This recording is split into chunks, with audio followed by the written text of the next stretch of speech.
Welcome everyone to the Unitronics webinar on I/O. My name is Daniel Logi.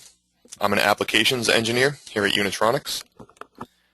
I'm accompanied today by my colleagues Ryan Jones and Alex Martin. If you have any questions during the webinar, please enter them into the questions and/or chat box. Ryan and Alex would be happy to answer any questions you do have. So as I mentioned, this webinar covers I/O, which of course stands for inputs and outputs.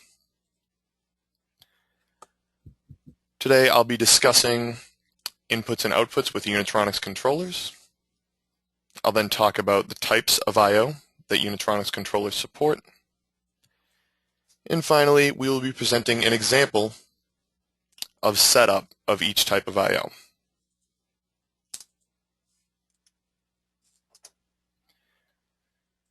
So to begin, the first type of I/O we will discuss is onboard I/O. We see the picture to the right is a picture of a Vision Series 120 controller. The inputs for this controller are located on the top, and the outputs are located on the bottom. The Jazz, Jazz 2, M91, V120, V130, and V350 all support onboard I/O, meaning when you purchase the unit, you select the model, and the unit comes with I/O attached. We see the models for each type of controller to the right. For example, the Jazz supports 9 varieties of I/O. And just as a side note, any B1 models have no I/O on board.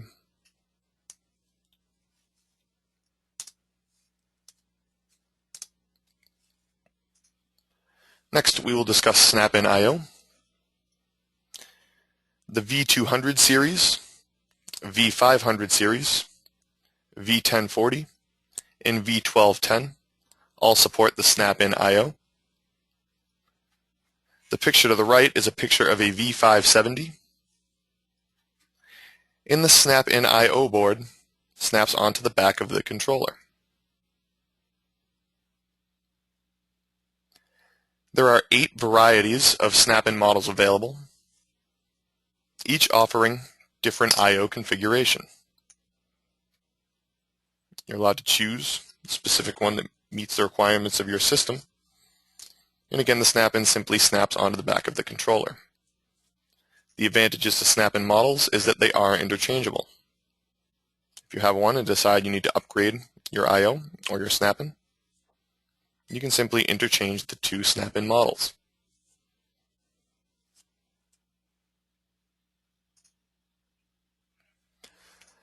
Lastly, we have expansion I/O. If onboard I/O or a snap-in I/O is not sufficient for your system, we can add I/O via our expansion modules. We have 2 expansion adapters located here. The EX-A2X is our local adapter. It can be located a maximum of 20 meters away from the PLC. The EX-A2X supports a total of 8 I/O modules that can snap on to the EX-A2X via a small ribbon cable. If we take a look at the picture to the left, it's a picture of a V530 PLC, and we see the cable runs to the local expansion module, which is the EX-A2X. In this case, there are 2 I/O modules connected via a ribbon cable, and again, the EX-A2X supports up to 8 I/O modules. We also have our EXRC1, which is the remote adapter. The EXRC1 works off of a CAN bus network.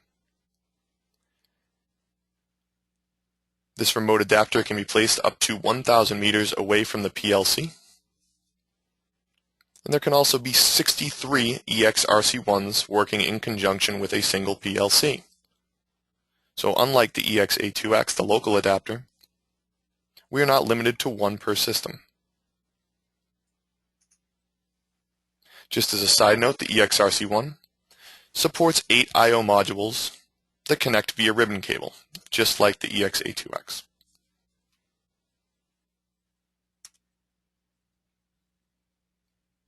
Now moving on to types of I/O,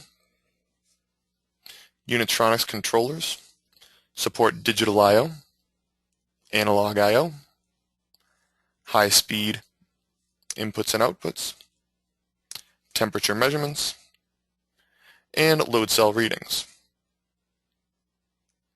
After the presentation, I will be showing our catalog, but it's important to note at this time that not all controllers support these types of I/O.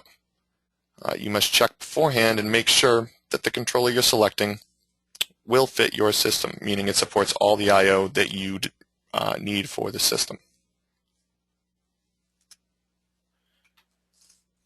So moving on, we're first going to discuss digital and analog I/O.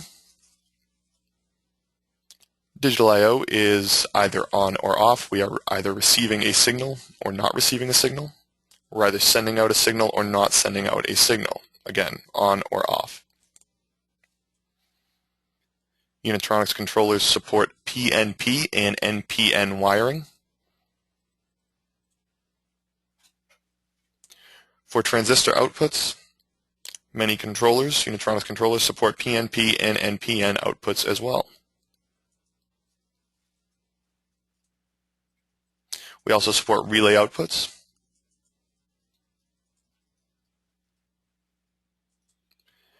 And we have a I/O module that supports AC inputs.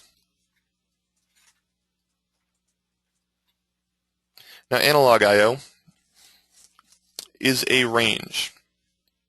We see here, we support the range 0 to 10 volts, 0 to 20 milliamps, 4 to 20 milliamps. There is an option for plus or minus 10 volt outputs on our I/O module.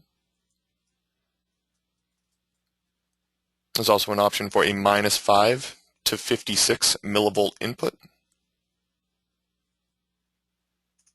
And many controllers can also accept ohms inputs.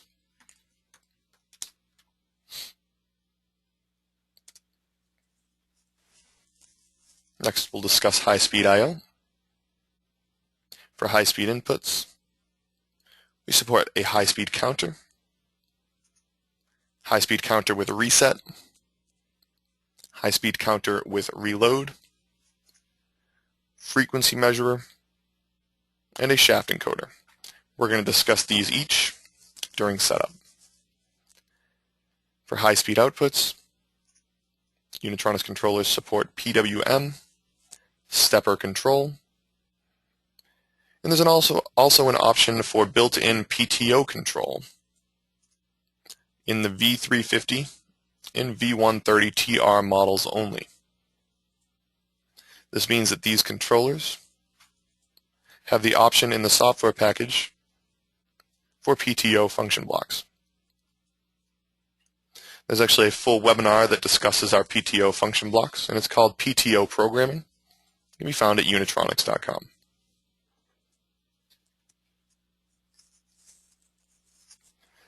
Lastly, we support temperature and load cell readings. For temperature, we support a wide variety of thermocouples, which we will be covering in a moment, PT100 readings, as well as PT1000 readings. Load cell is also supported using the LC1 and LC3 I/O modules, which support 1 load cell and 3 load cells respectively.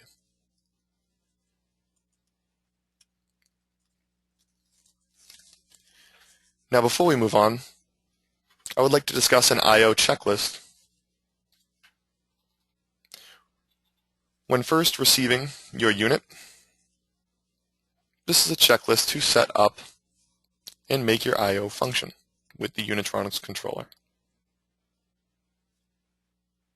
Step number 1 would be to open the installation guide and specifications for the unit and read each document.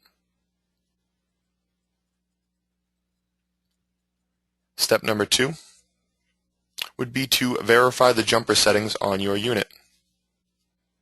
The installation guide or specification sheet will hold the jumper settings.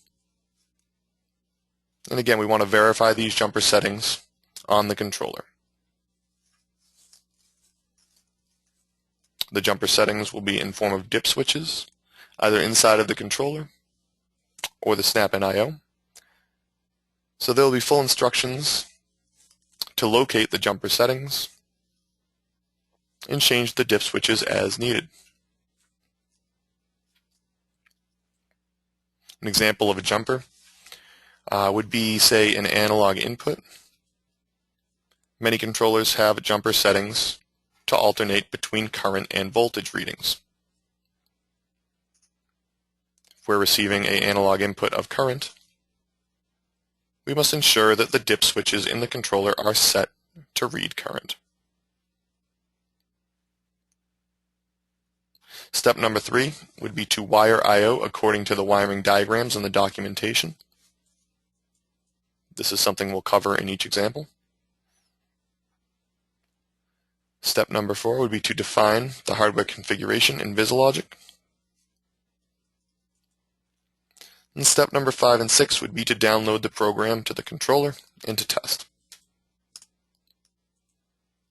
So this concludes the PowerPoint presentation for the moment.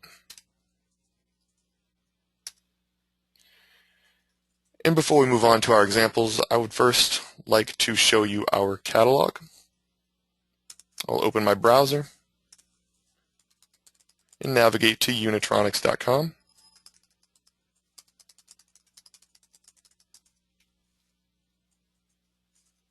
And the Unitronics catalog can be found under the tab PLC HMI, all in one control solution. If we scroll down, there's an option for a global catalog or USA catalog on this page. And I'll open the USA catalog.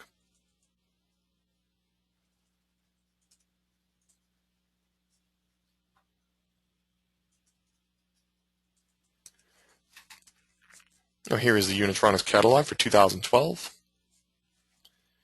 And I could scroll to the Vision 350 color OPLC page. And here are the 10 models available for the Vision 350 controller. We see there's a breakdown of the outputs.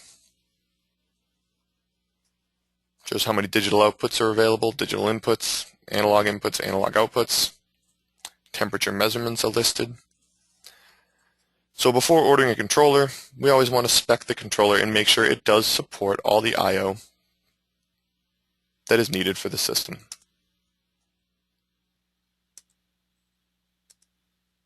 I can flip the page. And here are our snap-in models, Unitronics snap-in models. We see all 8 listed, each offering a variety of I/O combinations.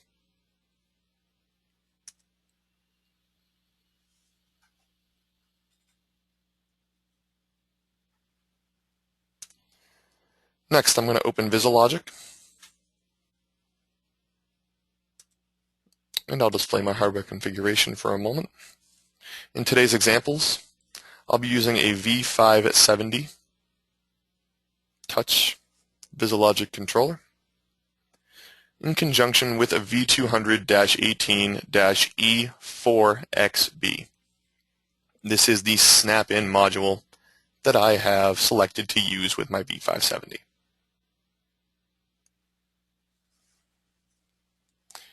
If I click on my snap-in module, we see my digital inputs, digital outputs, analog outputs, high-speed inputs with reload, high-speed outputs PWM, and high-speed outputs stepper control are all tabs available for the snap-in. The first example I'm going to do for you is an example of a normal digital input. Before moving forward, I'm going to again navigate to unitronics.com.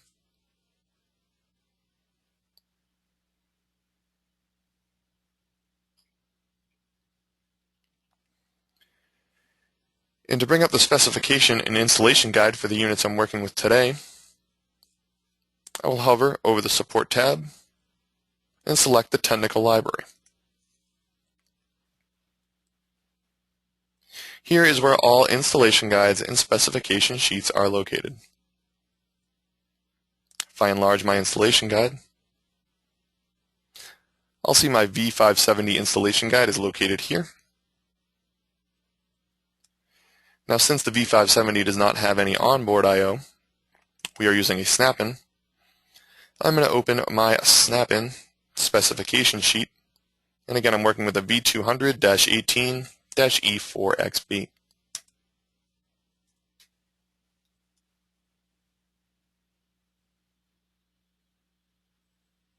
Now here's my installation sheet, or specification sheet rather, and again we would recommend that this is read before the wiring and the testing has begun.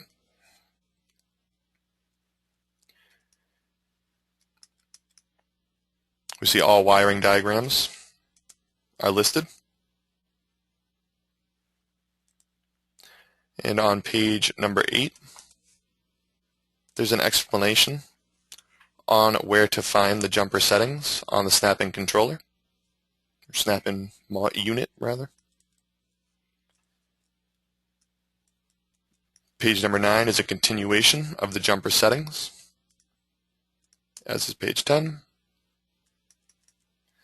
And page 11 begins the specifications for our digital inputs, which again is our first example. We see the number of digital inputs on the snap-in module is 18. The input voltage for both PNP and NPN is listed. As an example, when we wire at PNP, 0 to 5 volts means that the controller does not recognize the signal and the logic is 0.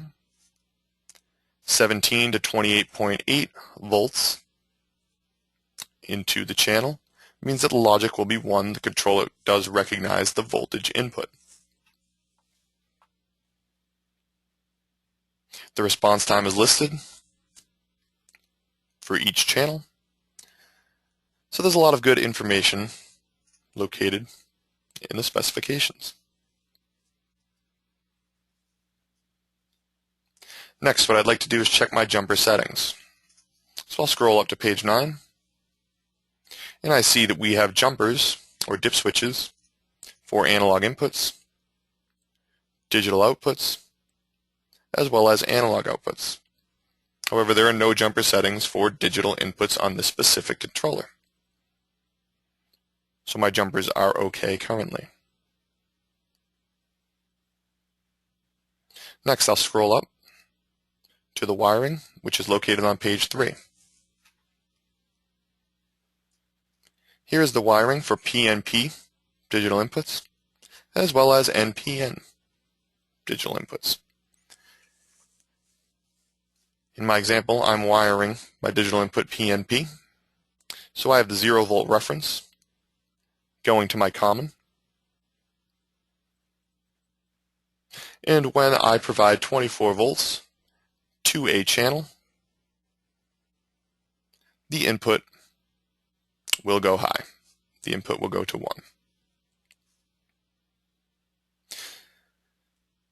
This is how I currently have my digital input wired, and it's wired to input 13 currently on the snap-in. So I'm going to return to my VisiLogic project, and in input 13, I'm going to give it the definition 24 volts input. I will now download my project to the controller.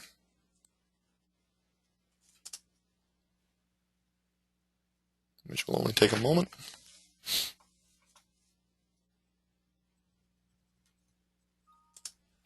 And I will go online using my online tool.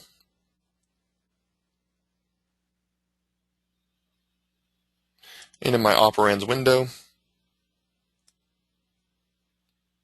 I will view input number 13 And we see 24 volts is given to the terminal. Therefore, the logic is 1. If I remove the 24 volts from the terminal, input 13 goes to 0.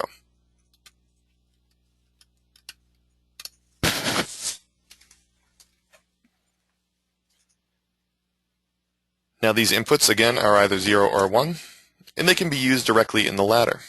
For example, if we wanted to link an input to a direct contact, I would simply select a direct contact, place the contact in the ladder, and instead of linking a memory bit, we're going to link I13. Input 13 is now linked to this direct contact. Therefore, when the input is high, the contact will close.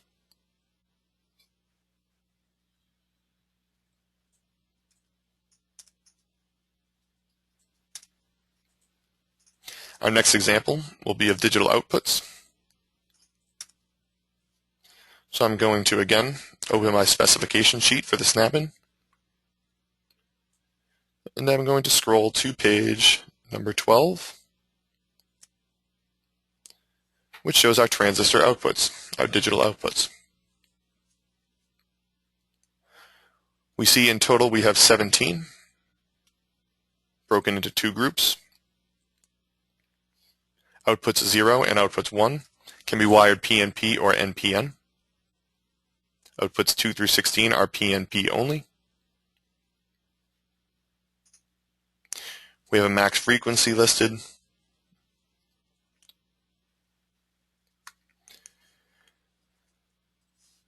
Now I'll scroll up to my jumper settings. And I realize I do have jumpers for 2 of my digital outputs, output 0 and output 1. They can be wired PNP or NPN, as we mentioned. Today we're sticking with PNP. So I will scroll up to page 4.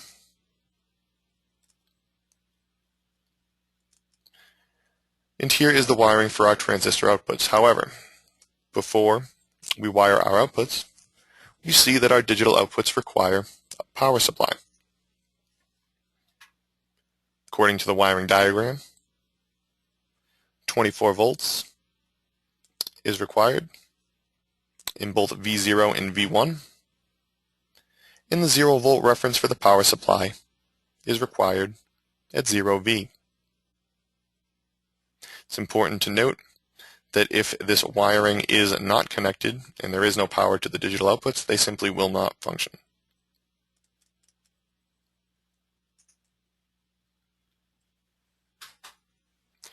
Scrolling down to the wiring,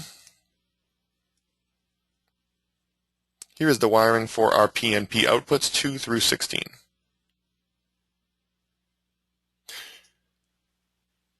The 24 volts will be leaving the terminal. Your load will be located here and tied to a 0 volt reference.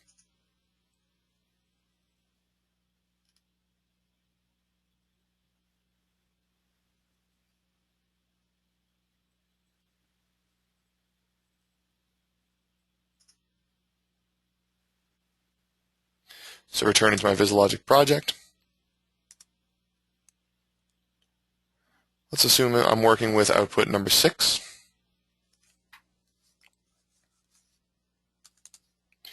I'm going to give it the definition 24 volts out. Now again, as long as we have this wired correctly, 24 volts will be leaving the terminal when output 6 goes high.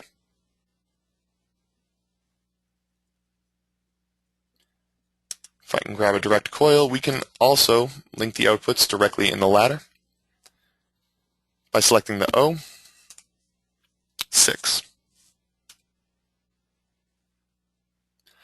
Now when input 13 is energized, it will also energize output number 6.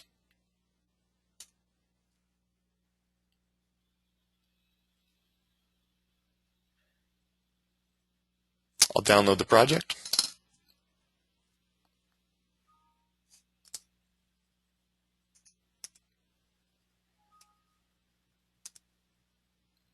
And go online.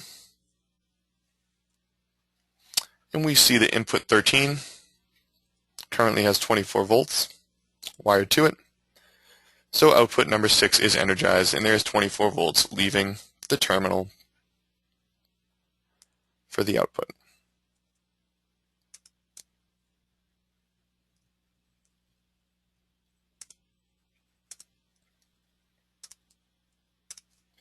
Now our next example is going to be of a thermocouple.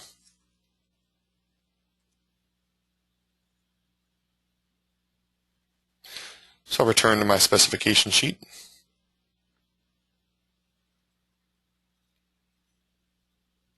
Scroll down to page 13.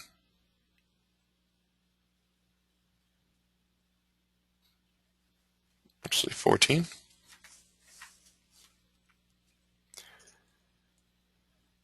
And here we see our thermocouple specifications. We see the factor of error in the resolution is 0.1 degrees Celsius or 0.1 degrees Fahrenheit maximum. We see the conversion time.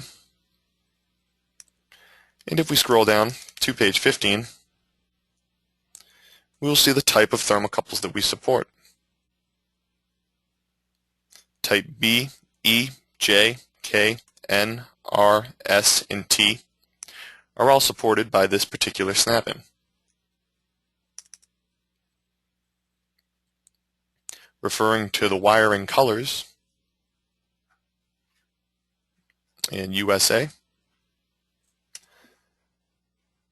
my wire colors are blue for my positive lead and red for my negative lead of my thermocouple. Therefore, I'm working with a type T thermocouple. This will become important in one moment. After reviewing the specifications, we check our wiring, or check our jumpers rather, and we see for analog inputs, jumpers are required, and there is a star above the voltage. This means that this setting is the factory default. All jumpers in this line are set to A. Voltage. However, we are not reading voltage in this case. We are reading a type T thermocouple. Therefore, jumper settings 3 is required. If I'm wiring the thermocouple to analog input 0, jumpers 3, 4, and 5 must all be set to B.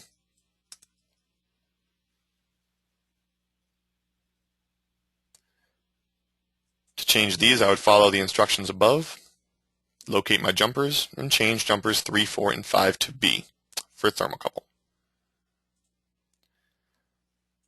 I have already made this adjustment on the snap-in. So we can scroll to page 7 to review the thermocouple wiring.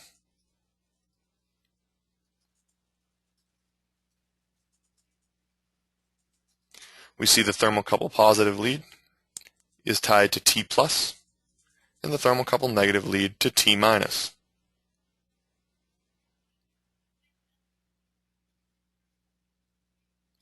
It's also important to note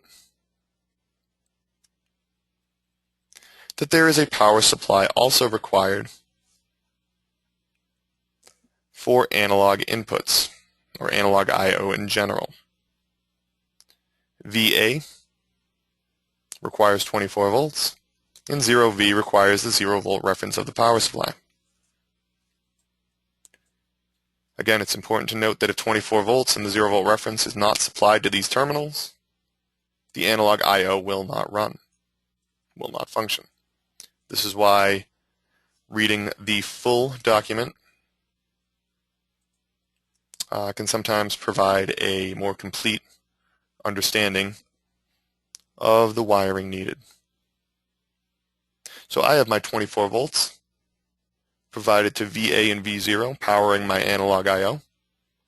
And I have my thermocouple wired to analog input 0. Returning to my VisiLogic project, I'm going to select my tab for analog inputs. And I need to select my type of input. We see 0 to 10 volt, 0 to 20 milliamp, 4 to 20 milliamp, all the thermocouple types, the PT100 readings. In this case, I'm using a thermocouple type T. Once we link the type, VisiLogic will ask for an operand. This is where the value for the thermocouple will be stored. So we'll link the value to MI0 and give the MI a definition thermocouple. Now we have several additional options in the hardware configuration. Under mode, we can select degrees Celsius or Fahrenheit. In this case, I'll select Fahrenheit. There's also an option for a filter. This will make the reading of the thermocouple more steady. If the reading is jumping around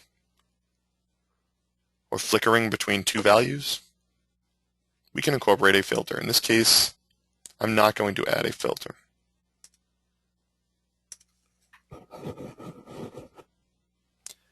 I will download the change to the 570.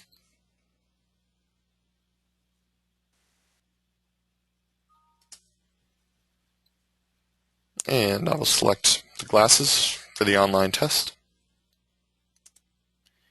And in the operands window,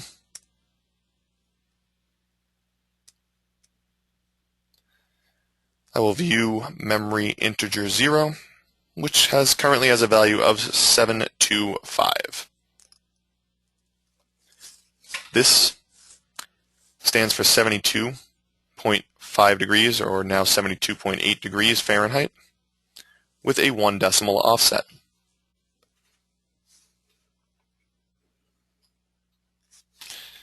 If I hold my thumb on the thermocouple, we see the temperature does begin to rise. It's now at 74 degrees Fahrenheit.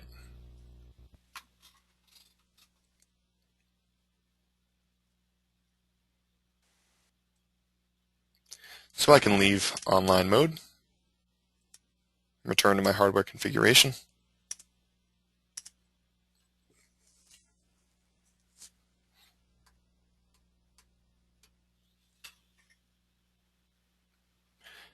The next example will be of a 0 to 10 volt signal.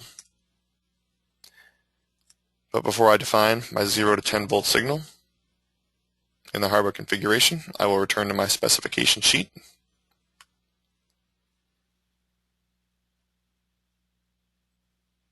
And scroll to page 13, which shows us the analog I/O specs.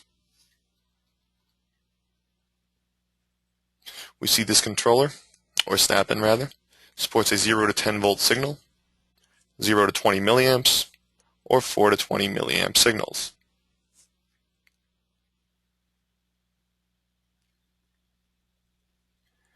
We also see the resolution, which is very important. In this case, the resolution is 14-bit with an option for 12-bit. Now this is the raw value. This is it is a 0 to 10 volt signal, but it is in a resolution of 14 bits, which we're going to explain in a moment.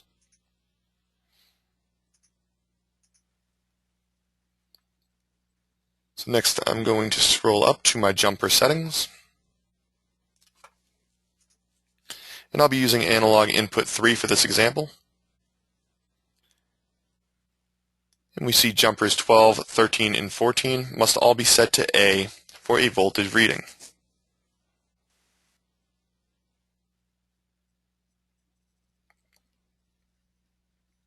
I have ensured that my jumpers are all set to A, 12, 13, and 14. So I will scroll to page 5. And we already covered this with the thermocouple, but just to reiterate, analog I/O does need a power supply, shown here. I've ensured that that power supply is wired. And scrolling down, we can see the analog input wiring. We have wiring for both current and for voltage.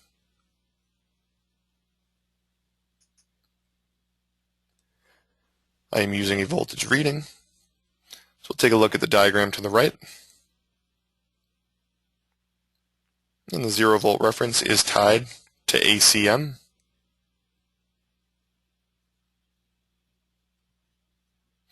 And the positive lead is tied to T plus of AN3, analog input 3.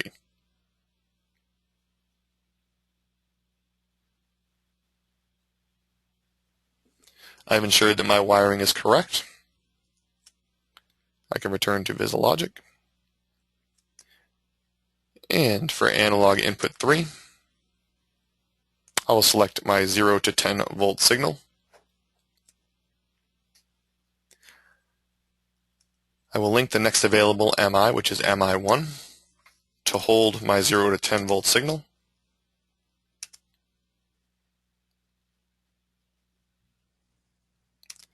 And here we can select the mode, which is either 12 or 14-bit. I'm going to explain this in depth in a moment. For now, we're going to select 14-bit. And we're going to select no filter, but again, we do have an option to select a filter. Now that my hardware configuration is set, I will download this change to the controller. And again, since our analog input has a resolution of 14 bits currently, the raw value into the controller is going to be a value from 0 to 16,383.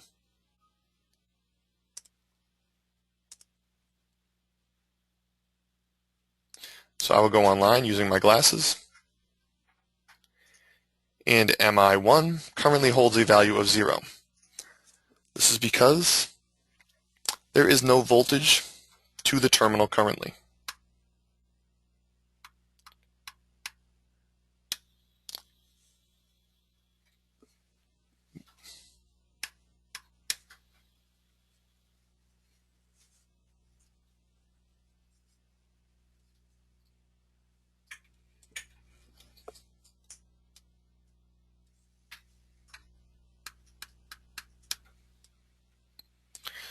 So if I provide 10 volts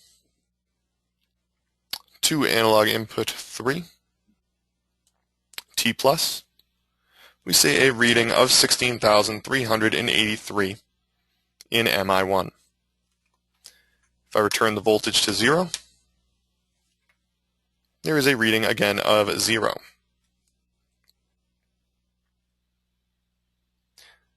Now, we're going to discuss resolution and analog linearization in PowerPoint.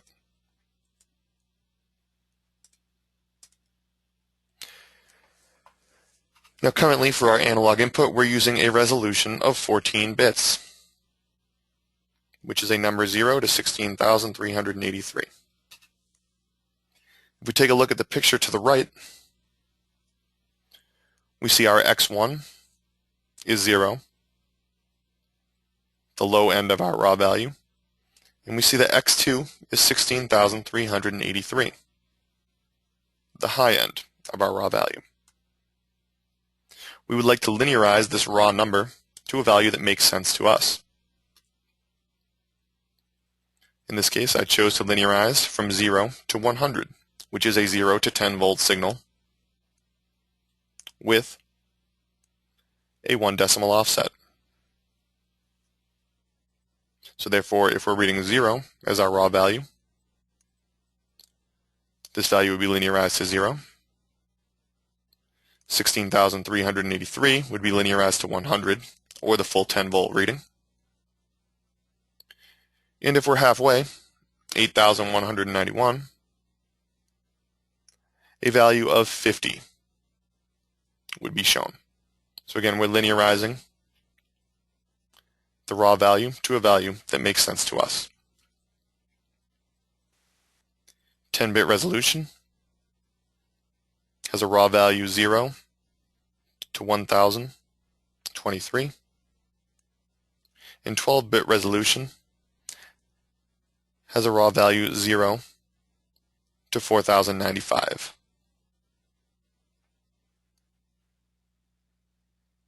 So again, depending on the resolution, the raw value will change, changing our x1 and x2 parameters.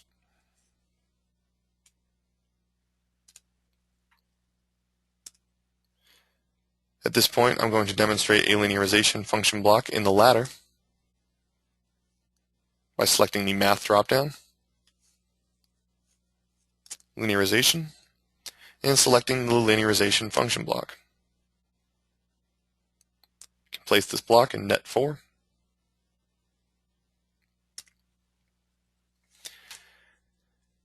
And it's going to ask us for our x1 value. If our resolution is changing, we can always link these to indirect, meaning we can link them to an MI and change this MI, say, on screen. But for this case, our values are not going to change. And for x1, I'm going to enter a constant value of 0. If we refer back to our chart, x1 and y1 are both 0. So returning to our function block, y1 will be a constant value of 0.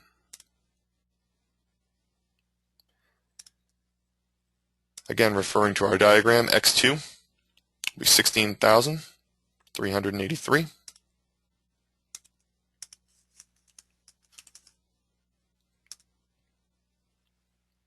Y2 is going to be a value of 100.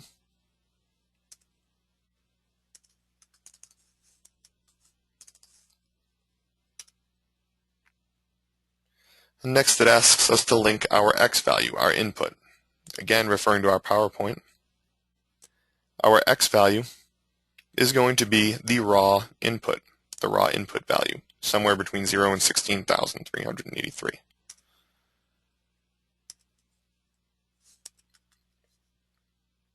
So we will link MI1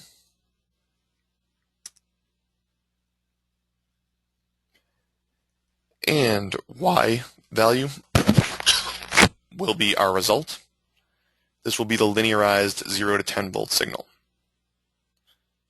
So I will use the next available memory integer, and I'm going to call it 0 to 10 volt signal linearized.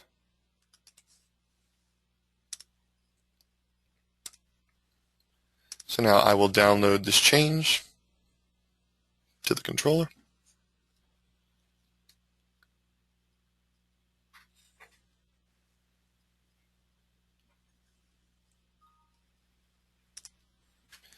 And using my online glasses tool, I can view the ladder currently, and currently 0 is being linearized to 0. If I increase the signal to input 3 to 10 volts,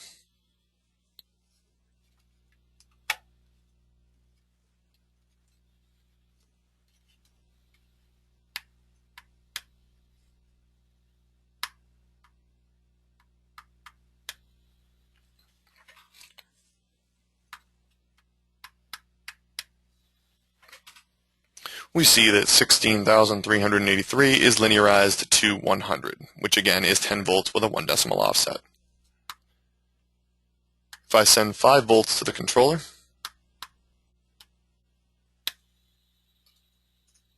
little bit too high,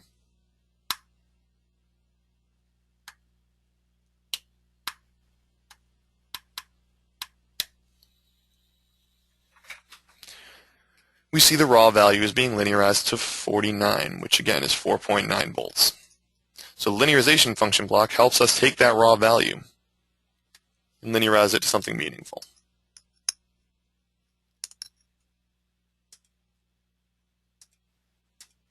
Also, it's worth noting, we see how the signal is jumping for the raw input. This is not a big deal for us since we are linearizing 0 to 100. The 49 or 4.9 volts stays constant. But if we do need this resolution to stop bouncing or to stop flickering, we can add the filter that we discussed earlier. Depending on how stable we want to make the value, we can choose our filter strength.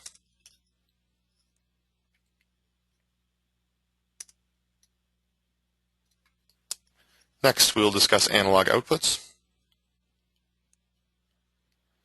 So referring back to the specification sheet of the snap-in, we'll scroll to page 15.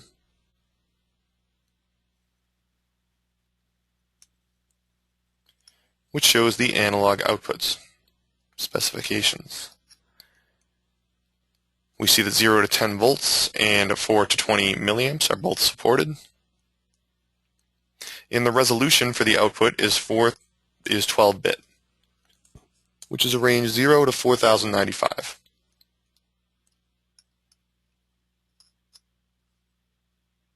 So again, we're working with a 12-bit resolution, which is the important data to take away from the specification. I can scroll to the jumper settings, and we see that each analog output corresponds to one jumper, jumper 1, 2, 3, and 4. They must be switched from voltage to current or current to voltage.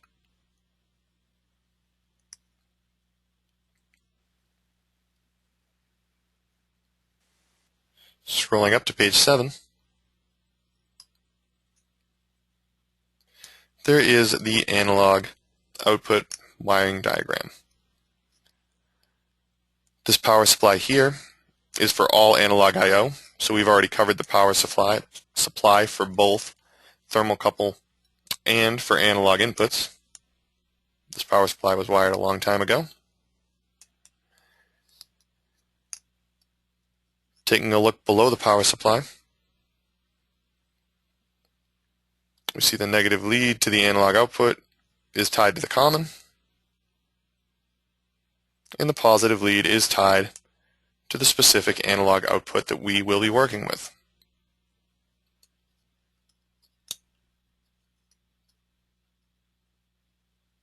So returning to the software, I'll be working with analog output number 0.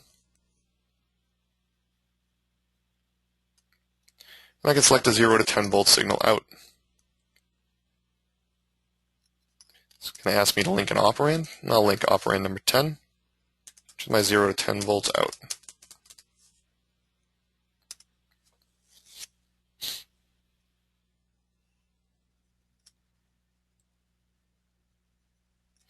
Now we must perform a linearization in reverse, if you will. We need to linearize a value, say shown on screen,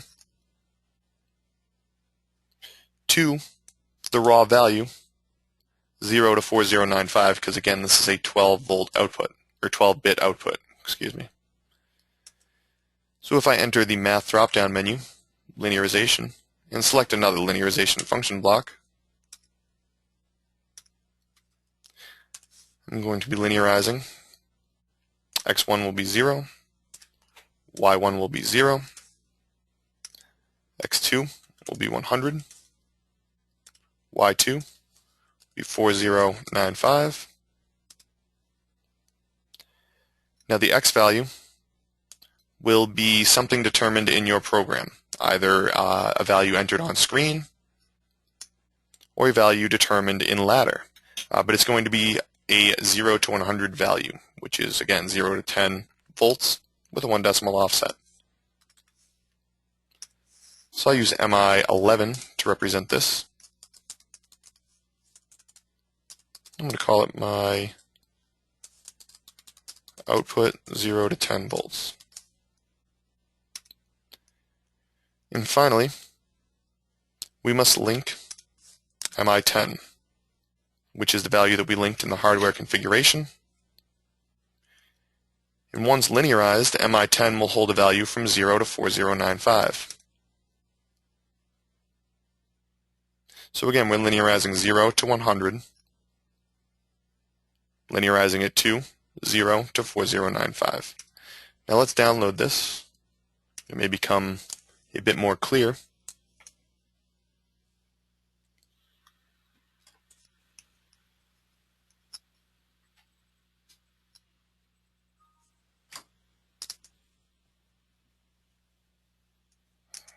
I can enter online mode.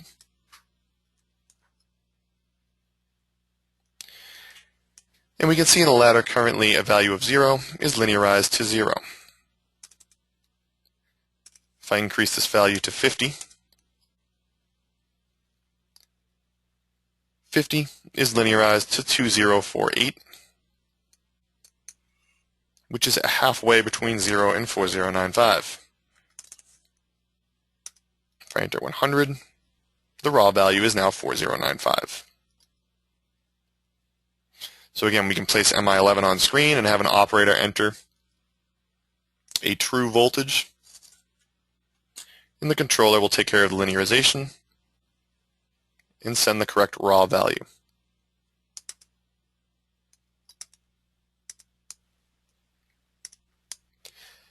This completes our discussion on analog I/O.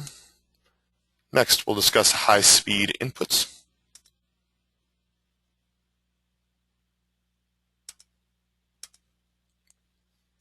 We see from the drop-down menu in VisiLogic, we support high-speed counters with resets, and shaft encoders both 2 and 4 quadrant. Today I will be doing an example of a shaft encoder. However, before that, I'm going to refer to my specification sheet, scroll to page 11, and the high-speed input is still a digital input, so the specifications will be listed under the topic Digital Inputs.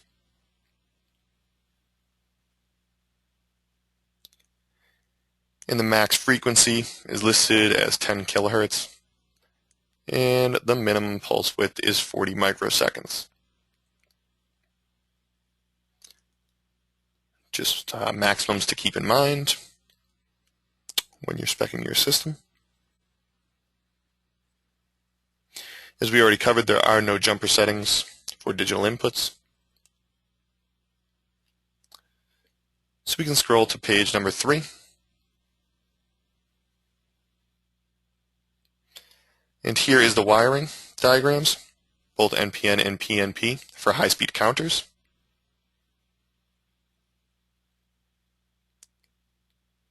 We see that the terminal I0 and I2 is for the count,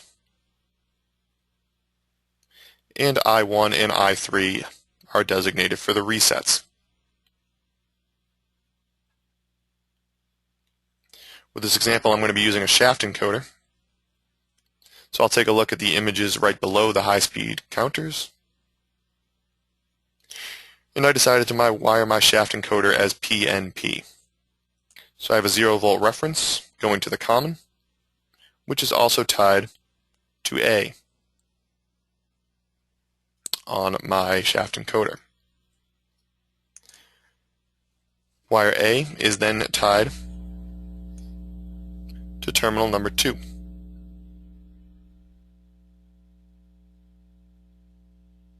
Channel B of the shaft encoder is wired to terminal I3 and also tied to 24 volts.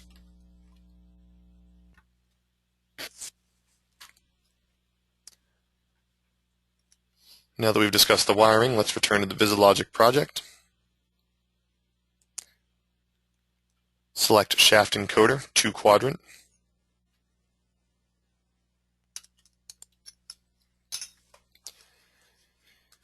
And I'm going to link MI20, which is the current position of the shaft encoder.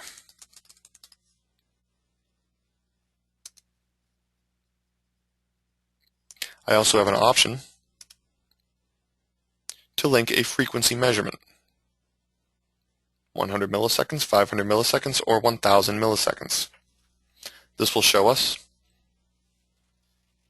the movements over the past X amount of time. So if I select 100 milliseconds, it will ask me to link a value, or MI rather. I'm going to link MI21,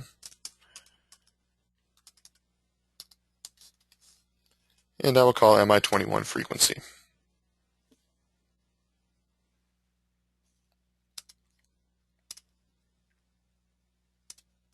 Now downloading this change.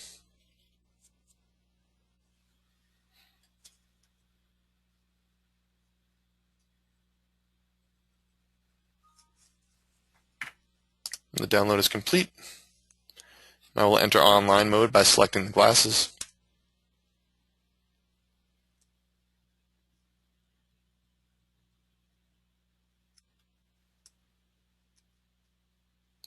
And currently MI20 and MI21 hold values of 0. And when I move the shaft encoder,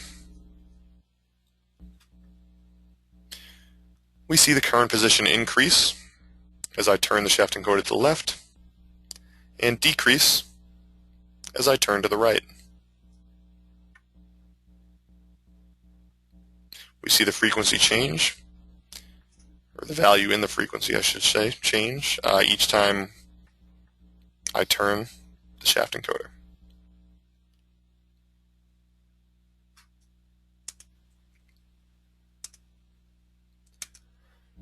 So returning to the hardware configuration,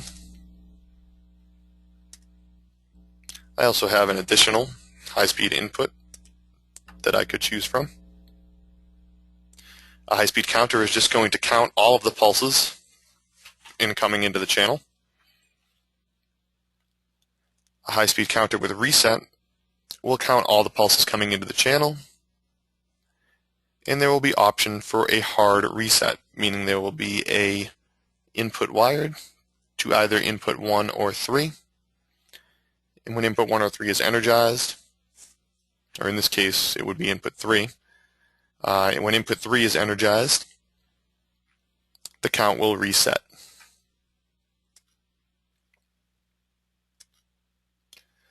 There's also high-speed inputs with a reload, meaning if I select a high-speed counter and assign it to the next available memory integer, I'm also asked to link an additional memory integer to contain the target value. Now when the high-speed counter reaches this target value, the count is going to be reset to 0. So essentially, the reload is allowing the user to set a cap for the count, set a maximum number that the count can reach before the count is reset.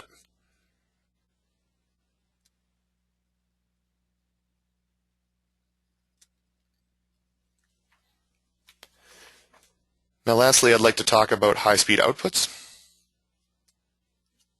Returning to our specification sheet for the snap-in, scrolling to page 12.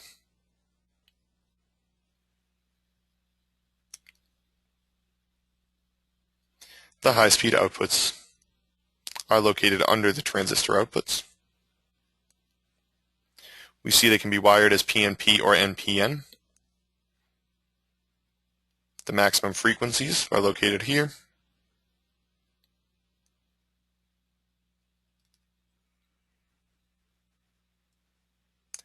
Now, I will scroll up to the jumper settings. And there are 2 settings for digital outputs, output 0 and output 1, which are the high-speed outputs. Jumpers 1 and 2 control whether the outputs are PNP or NPN.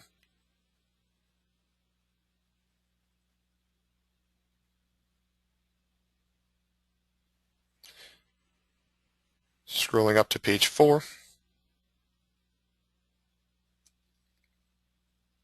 Here is the wiring for the high-speed digital outputs.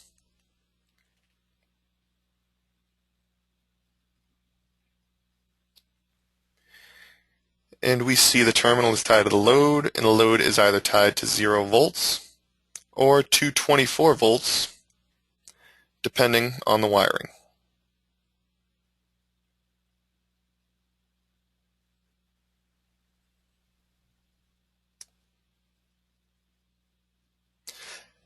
Now, before I do select the high-speed output, I'd like to talk a little bit about PWM.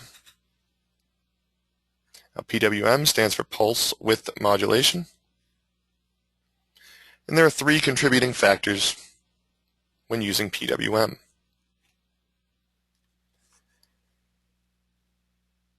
The software is going to ask you to link a memory bit as a run bit.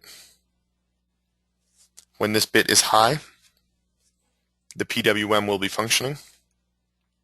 If the bit is low, the PWM will currently be turned off. Now, frequency is 1 divided by the time per cycle. For example, if the time per cycle is, let's say, 10 milliseconds, which is 0.01 seconds,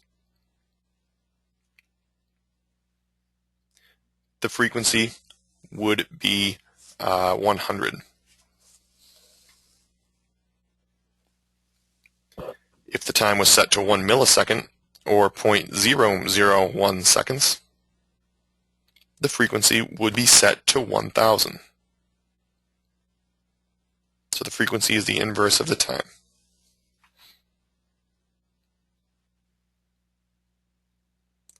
Finally, duty cycle is a value set 0 to 1000.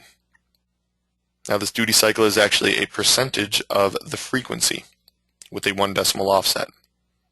0 to 100 with a 1 decimal offset. If the duty cycle is set to 0, then the output is on for 0% of the frequency. If the duty cycle is 100, the output is on for 100% of the frequency. Now, these 2 values are not really used. They don't make much sense for PWM. But a value that is used often is a value of 500 for the duty cycle. This means that the output linked is on for 50% of the frequency and off for 50% of the frequency. If we refer to our diagram below, it shows that the duty cycle is approximately set to 250, meaning that the output is on for 25% of the frequency.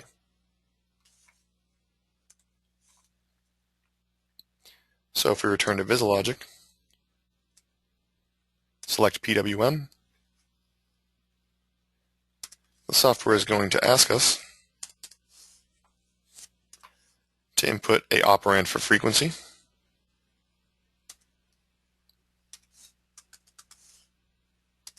a operand for the duty cycle, and finally a run-stop bit.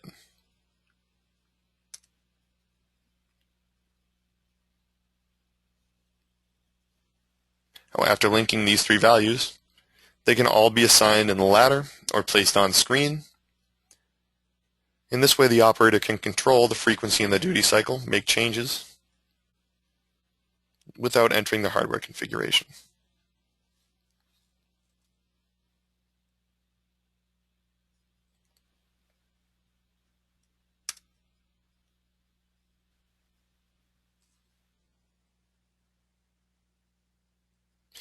Now, there is one final I/O point that I would like to discuss, and that is the high-speed outputs stepper control. Now, we've already discussed the high-speed output wiring, as well as the specifications. So once I choose a high-speed output stepper, I will be asked for an operand for frequency, a operand for duty cycle. We just discussed both frequency and duty cycle. We'll also ask you for a run-stop bit. And there will be two additional operands that we must set in addition to the PWM. One is going to be the current position. Now this will show us how many pulses have been sent to the output. Please note that this is not a closed loop. This is getting the information from the software. It's counting how many times there has been an output on the channel. It's not necessarily reading whether or not your third-party device is accepting these pulses. So it is an internal loop. It is not a closed loop. It receives no feedback from the third-party device. Lastly, it's asking for a target position. We can link the next available double word, and this will hold the target position.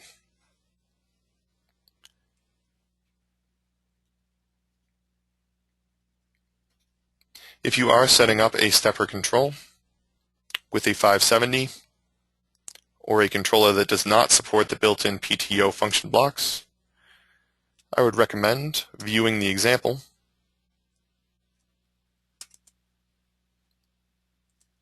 by going to Help, Examples, enter version 900, Project Examples, HSC_HSO, and finally V570 Stepper Motor PTO.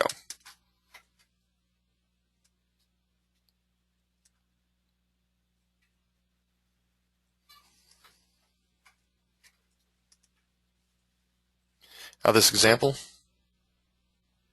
will demonstrate how to do acceleration and deceleration with the high-speed outputs, as well as a fully functional PTO example.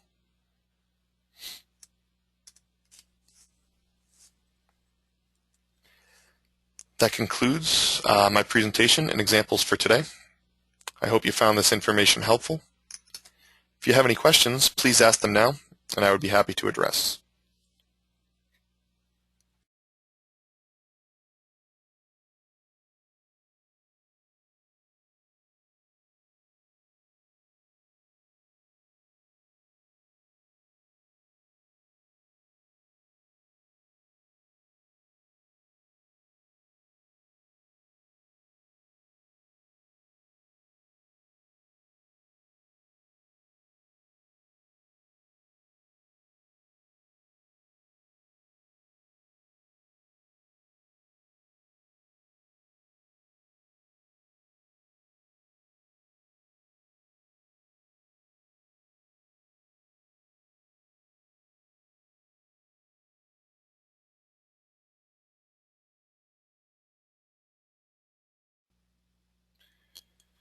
All right, we did have one question. How soon will the webinar be available?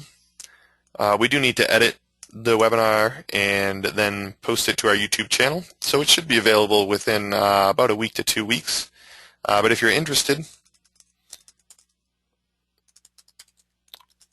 all of our webinars are located at www.unitronics.com. Enter the support page and the link webinars.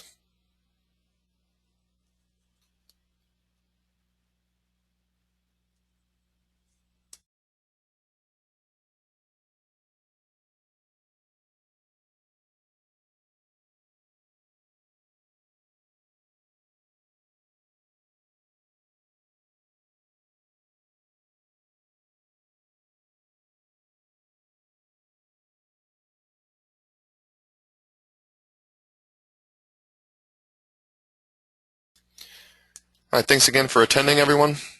Have a great day.